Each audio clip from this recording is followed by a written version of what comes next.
নেত্রকোনার মানবিক শিক্ষিকা মাহমুদা আক্তার সুমি উপস্থিতির পুরস্কারে শিক্ষার্থীদের অনুপ্রেরণা। নেত্রকোনা পৌর শহরের ৪৩ নং হোসেনপুর সরকারি প্রাথমিক বিদ্যালয়ের সহকারী শিক্ষিকা মাহমুদা আক্তার সুমি তার মানবিক উদ্যোগ ও ভালোবাসায় আচরণের মাধ্যমে শিক্ষার্থীদের মাঝে হয়ে উঠেছেন একজন প্রিয় শিক্ষিকা। ছাত্রছাত্রীদের বিদ্যালয়ে নিয়মিত উপস্থিতি নিশ্চিত করতে তিনি চালু করেছেন একটি বিশেষ পুরস্কার ব্যবস্থা। যেসব শিক্ষার্থী প্রতিদিন বিদ্যালয়ে উপস্থিত থাকে তাদেরকে নিজের হাতেই পুরস্কৃত করেন তিনি।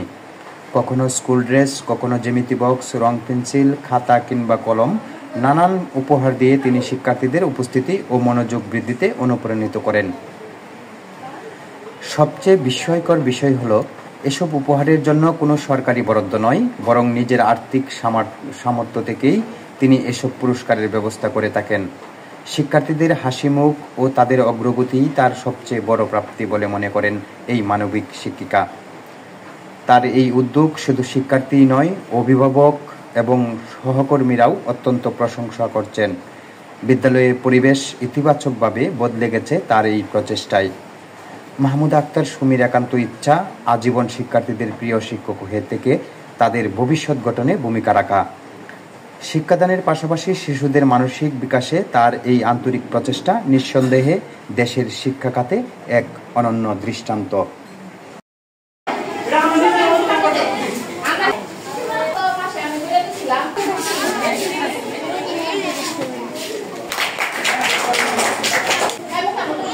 আজকের এই অনুষ্ঠানে যারা পুরস্কৃত হচ্ছে, নিয়মিত স্কুলে আসা, ড্রেস পরে আসা, তারপরে বিদ্যালয়ের বাড়ির কাজ করে নিয়ে আসা, এগুলো তোমরা প্রতিদিন করে নিয়ে আসবা। এবং যারা স্কুলে আসো না তারা কিন্তু এই পড়া থেকে বঞ্চিত। প্রতিদিনই কিন্তু আমাদের ম্যাডামরা ক্লাস নিতেছেন খুবই আন্তরিকতার সহিত, কিন্তু তোমরা যারা আসতেছো না তারা কি এই পড়াটা মিস করতেছো, ঠিক না?